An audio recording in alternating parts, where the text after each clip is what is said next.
ಓಂ ಶಾಂತಿ. ತಾರೀಕು 29/6/2024 ಪ್ರಾತಃ ಮುರಳಿ. ಮಧುರ ಮಕ್ಕಳೇ, ಶರೀರ ಸಹಿತ ಏನೆಲ್ಲವೂ ಕಾಣಿಸುತ್ತದೆಯೋ ಅದೆಲ್ಲವೂ ವಿನಾಶವಾಗಲಿದೆ. ನೀವಾತ್ಮಗಳು ಈಗ ಮನೆಗೆ ಹಿಂತಿರುಗಿ ಹೋಗಬೇಕಾಗಿದೆ. ಆದ್ದರಿಂದ ಹಳೆಯ ಪ್ರಪಂಚವನ್ನು ಮರೆತು ಬಿಡಿ. ಪ್ರಶ್ನೆ: ನೀವು ಮಕ್ಕಳು ಯಾವ ಶಬ್ದಗಳಲ್ಲಿ ಎಲ್ಲರಿಗೆ ತಂದೆಯ ಸಂದೇಶವನ್ನು ತಿಳಿಸಬಹುದು?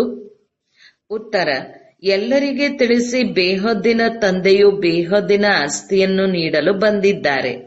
ಈಗ ಮಿತವಾದ ಆಸ್ತಿಯ ಸಮಯವು ಮುಕ್ತಾಯವಾಯಿತು, ಅರ್ಥಾತ್ ಭಕ್ತಿ ಪೂರ್ಣವಾಯಿತು. ಈಗ ರಾವಣ ರಾಜ್ಯವು ಸಮಾಪ್ತಿಯಾಗುತ್ತಿದೆ.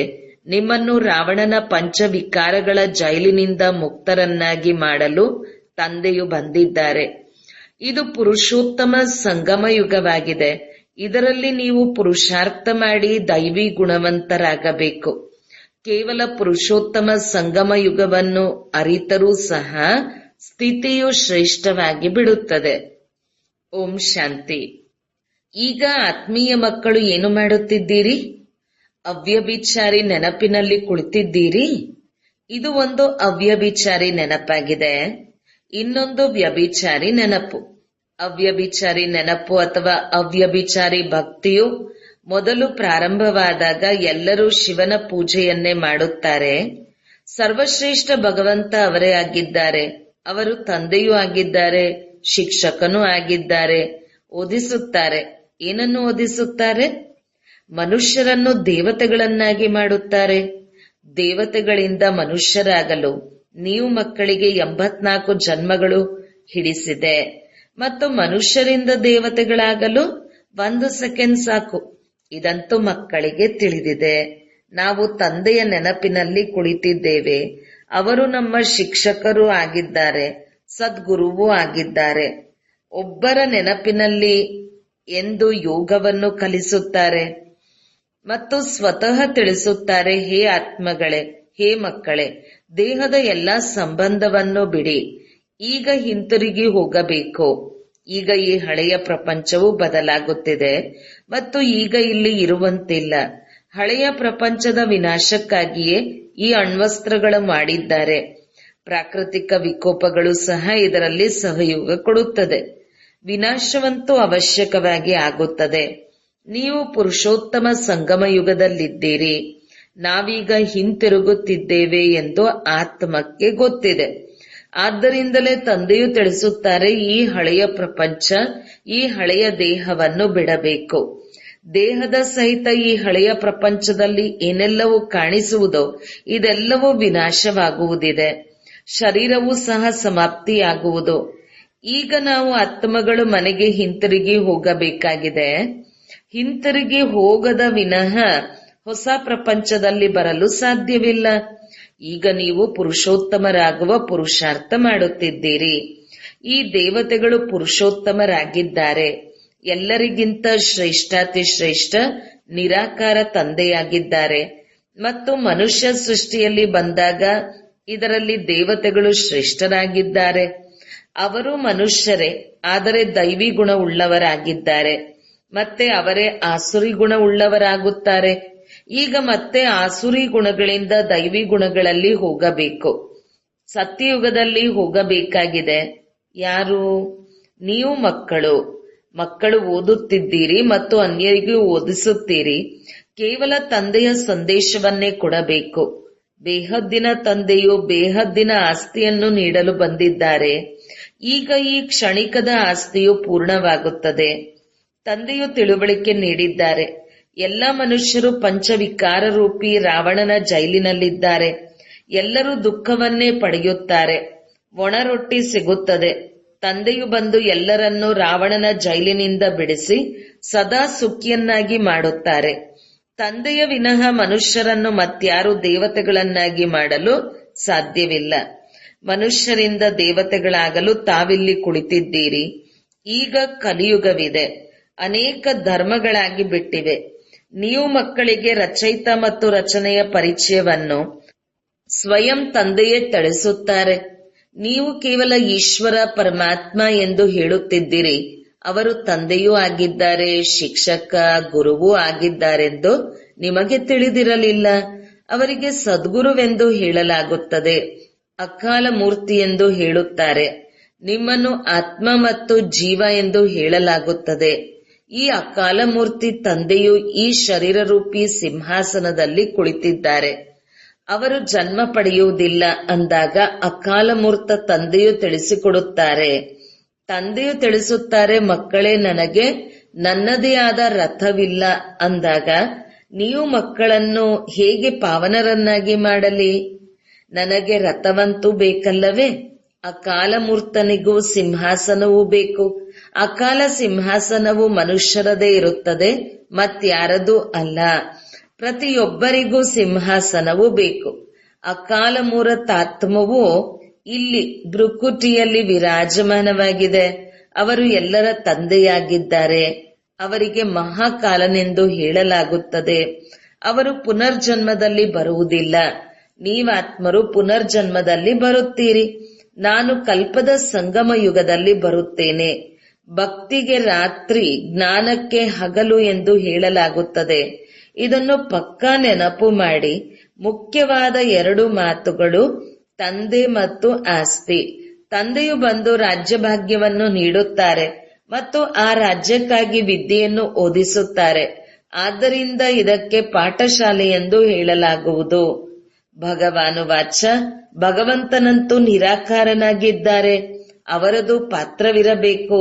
ಅವರು ಸರ್ವಶ್ರೇಷ್ಠ ಭಗವಂತನಾಗಿದ್ದಾರೆ.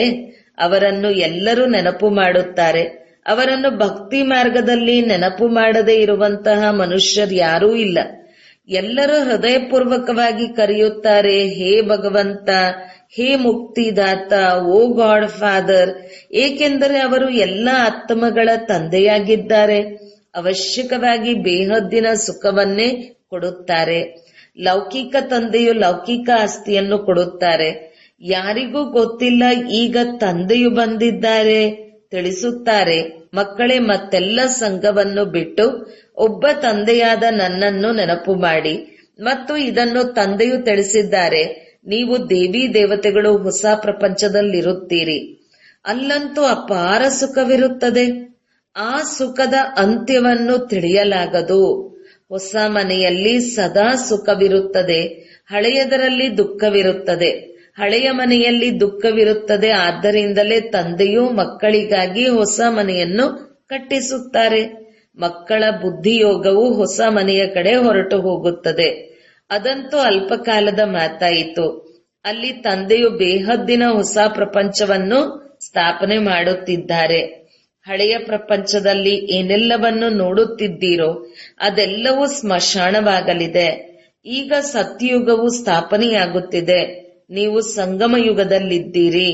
ಕಲಿಯುಗದ ಕಡೆಯೂ ನೋಡಬಹುದು, ಸತ್ಯಯುಗದ ಕಡೆಯೂ ನೋಡಬಹುದು.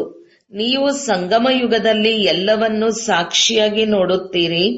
ಪ್ರದರ್ಶಿನಿ ಅಥವಾ ಮ್ಯೂಸಿಯಂನಲ್ಲಿ ಬರುತ್ತಾರೆಂದರೆ ಅಲ್ಲಿಯೂ ನೀವು ಸಂಗಮ ಯುಗದ ಕಡೆ ನಿಲ್ಲಿಸಿ. ಆ ಕಡೆ ಕಲಿಯುಗ, ಈ ಕಡೆ ಸತ್ಯಯುಗವಿದೆ. ನಾವು ಮಧ್ಯದಲ್ಲಿದ್ದೇವೆ. ತಂದೆಯು ಹೊಸ ಪ್ರಪಂಚವನ್ನು ಸ್ಥಾಪನೆ ಮಾಡುತ್ತಾರೆ. ಅಲ್ಲಿ ಕೆಲವರೇ ಮನುಷ್ಯರಿರುತ್ತಾರೆ, ಮತ್ಯಾವುದೇ ಧರ್ಮದವರಿರುವುದಿಲ್ಲ. ನೀವೇ ಮೊಟ್ಟ ಮೊದಲು ಬರುತ್ತೀರಿ. ಈಗ ನೀವು ಸ್ವರ್ಗದಲ್ಲಿ ಹೋಗುವ ಪುರುಷಾರ್ಥ ಮಾಡುತ್ತಿದ್ದೀರಿ. ಪಾವನರಾಗುವುದಕ್ಕಾಗಿಯೇ ನನ್ನನ್ನು ಕರೆದಿರಿ.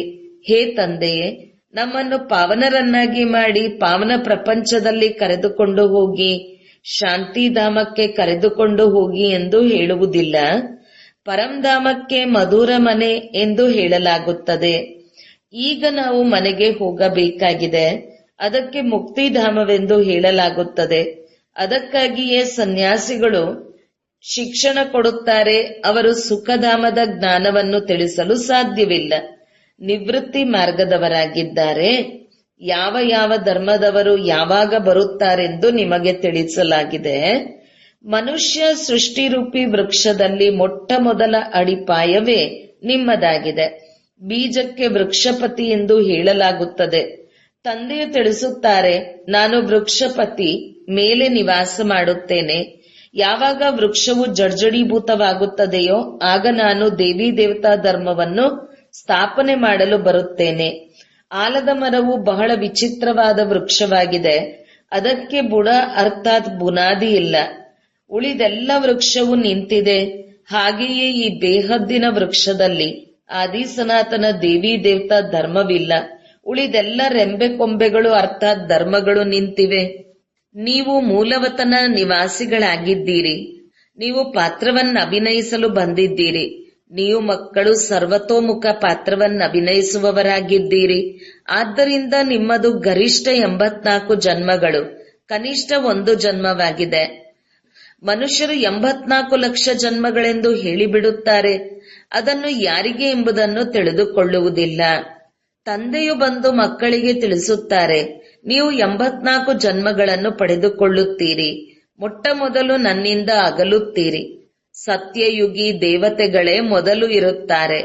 ಯಾವಾಗ ಆ ಆತ್ಮರು ಇಲ್ಲಿ ಪಾತ್ರವನ್ನು ಅಭಿನಯಿಸುತ್ತಾರೆಯೋ ಆಗ ಉಳಿದೆಲ್ಲ ಆತ್ಮಗಳು ಎಲ್ಲಿಗೆ ಹೋಗುತ್ತಾರೆ? ಇದು ಸಹ ನಿಮಗೆ ಗೊತ್ತಿದೆ. ಉಳಿದೆಲ್ಲ ಆತ್ಮಗಳು ಶಾಂತಿಧಾಮದಲ್ಲಿರುತ್ತಾರೆ. ಶಾಂತಿಧಾಮವು ಬೇರೆಯಾಯಿತಲ್ಲವೇ? ಬಾಕಿ ಪ್ರಪಂಚವಂತೂ ಇದೆ. ಇಲ್ಲಿ ಪಾತ್ರವನ್ನು ಅಭಿನಯಿಸುತ್ತೀರಿ. ಹೊಸ ಪ್ರಪಂಚದಲ್ಲಿ ಸುಖದ ಪಾತ್ರ, ಹಳೆಯ ಪ್ರಪಂಚದಲ್ಲಿ ದುಃಖದ ಪಾತ್ರವನ್ನು ಅಭಿನಯಿಸಬೇಕಾಗುತ್ತದೆ. ಇದು ಸುಖ ಮತ್ತು ದುಃಖದ ಆಟವಾಗಿದೆ, ರಾಮರಾಜ್ಯವಾಗಿದೆ. ಪ್ರಪಂಚದಲ್ಲಿ ಯಾವುದೇ ಮನುಷ್ಯರು ಈ ಸೃಷ್ಟಿ ಚಕ್ರವು ಹೇಗೆ ತಿರುಗುತ್ತದೆ ಎಂಬುದನ್ನು ತಿಳಿದುಕೊಂಡಿಲ್ಲ. ರಚಯಿತನನ್ನಾಗಲಿ ರಚನೆಯ ಆದಿ ಮಧ್ಯ ಅಂತ್ಯವನ್ನಾಗಲಿ ತಿಳಿದುಕೊಂಡಿಲ್ಲ. ಜ್ಞಾನ ಸಾಗರನೆಂದು ಒಬ್ಬ ತಂದೆಗೆ ಹೇಳಲಾಗುತ್ತದೆ.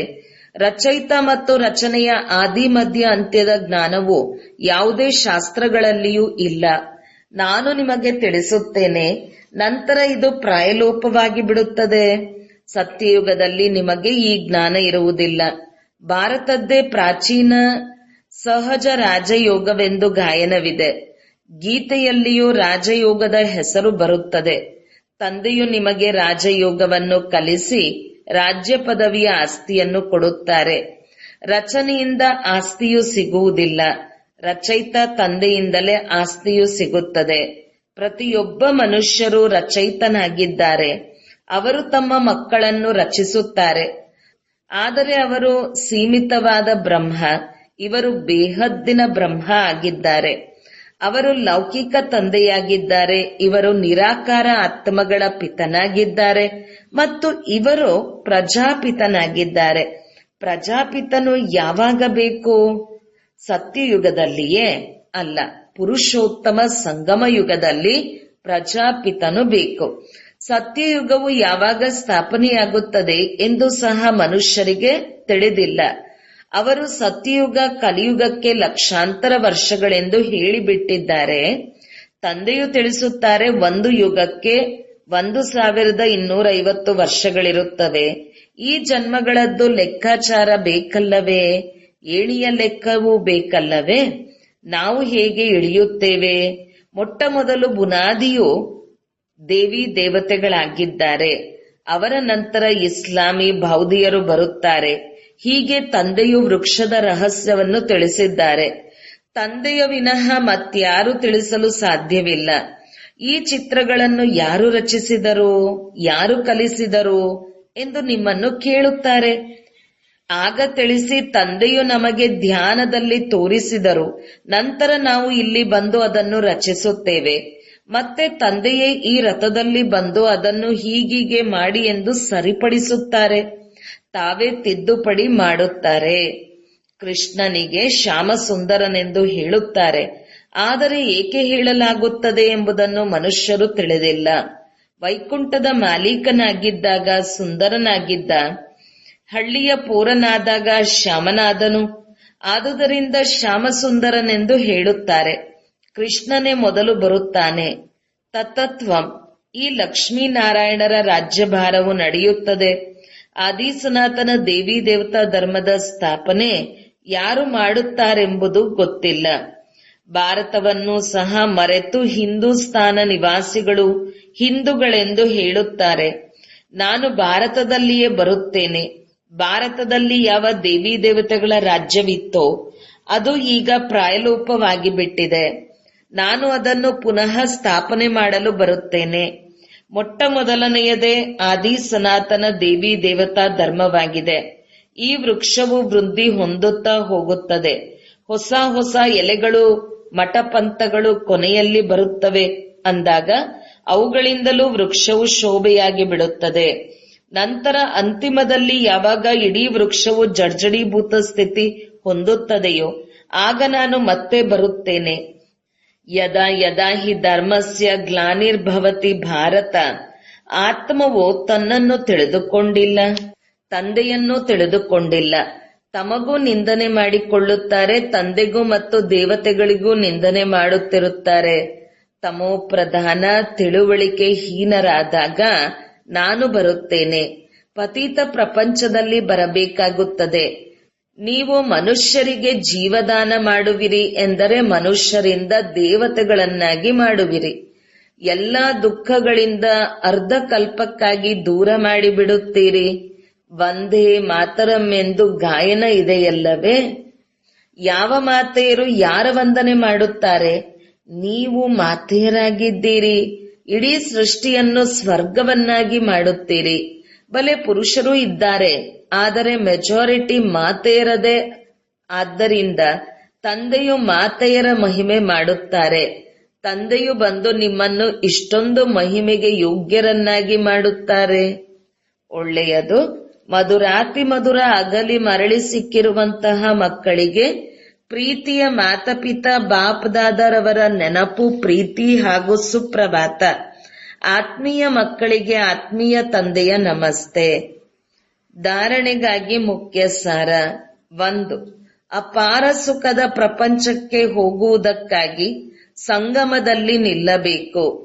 ಸಾಕ್ಷಿಯಾಗಿ ಎಲ್ಲವನ್ನೂ ನೋಡುತ್ತಾ ಬುದ್ಧಿಯೋಗವನ್ನು ಹೊಸ ಪ್ರಪಂಚದಲ್ಲಿಡಬೇಕು. ಬುದ್ಧಿಯಲ್ಲಿರಲಿ, ಈಗ ನಾವು ಹಿಂತಿರುಗಿ ಮನೆಗೆ ಹೋಗುತ್ತಿದ್ದೇವೆ. 2. ಎಲ್ಲರಿಗೆ ಜೀವದಾನ ನೀಡಬೇಕು. ಮನುಷ್ಯರಿಂದ ದೇವತೆಗಳನ್ನಾಗಿ ಮಾಡುವ ಸೇವೆ ಮಾಡಬೇಕಾಗಿದೆ. ಬೇಹದ್ದಿನ ತಂದೆಯಿಂದ ಓದಿ ಅನ್ಯರಿಗೂ ಓದಿಸಬೇಕು. ದೈವಿ ಗುಣಗಳನ್ನು ಧಾರಣೆ ಮಾಡಿ ಮತ್ತು ಮಾಡಿಸಬೇಕು. ವರದಾನ: ಸದಾ ಶ್ರೇಷ್ಠ ಸಮಯಕ್ಕನುಸಾರವಾಗಿ ಶ್ರೇಷ್ಠ ಕರ್ಮವನ್ನು ಮಾಡುತ್ತಾ ವಾಹ್ವಾನ ಗೀತೆಯನ್ನು ಹಾಡುವಂತಹ ಭಾಗ್ಯವಂತ ಆತ್ಮ ಭವ. ಈ ಶ್ರೇಷ್ಠ ಸಮಯದಲ್ಲಿ ಸದಾ ಶ್ರೇಷ್ಠ ಕರ್ಮವನ್ನು ಮಾಡುತ್ತಾ ವಾಹ್ವಾನ ಗೀತೆಯನ್ನು ಮನಸ್ಸಿನಿಂದ ಹಾಡುತ್ತಿರಿ. ವಾ ನನ್ನ ಶ್ರೇಷ್ಠ ಕರ್ಮವೇ, ಅಥವಾ ವಾ ಶ್ರೇಷ್ಠ ಕರ್ಮವನ್ನು ಕಲಿಸುವಂತಹ ತಂದೆಯೇ ಅಂದಾಗ ಸದಾ ವಾಹ್ವಾನ ಗೀತೆಯನ್ನು ಹಾಡಿರಿ. ಎಂದೂ ಸಹ ತಪ್ಪಾಗಿಯೂ ದುಃಖದ ದೃಶ್ಯವನ್ನು ನೋಡುತ್ತಿದ್ದರೂ ಅಯ್ಯೋ ಎನ್ನುವ ಶಬ್ದ ಬರಬಾರದು. ವಾಹ್ ಡ್ರಾಮಾ ವಾಹ್ ಮತ್ತು ವಾಹ್ ಬಾಬಾ ವಾಹ್ ಯಾವುದು ಸ್ವಪ್ನದಲ್ಲಿಯೂ ಇರಲಿಲ್ಲವೋ ಅದು ಮನೆಯಲ್ಲಿ ಕುಳಿತಿದ್ದಂತೆಯೇ ಸಿಕ್ಕಿಬಿಟ್ಟಿತು. ಇದೇ ಭಾಗ್ಯದ ನಶೆಯಲ್ಲಿರಿ. ಸ್ಲೋಗನ್: ಮನಸ್ಸು ಬುದ್ಧಿಯನ್ನು ಶಕ್ತಿಶಾಲಿಯನ್ನಾಗಿ ಮಾಡಿಕೊಳ್ಳಿರಿ. ಆಗ ಯಾವುದೇ ಏರುಪೇರಿನಲ್ಲಿಯೂ ಅಚ್ಚಲ ಅಡೋಲರಾಗಿರುತ್ತೀರಿ. ಓಂ ಶಾಂತಿ.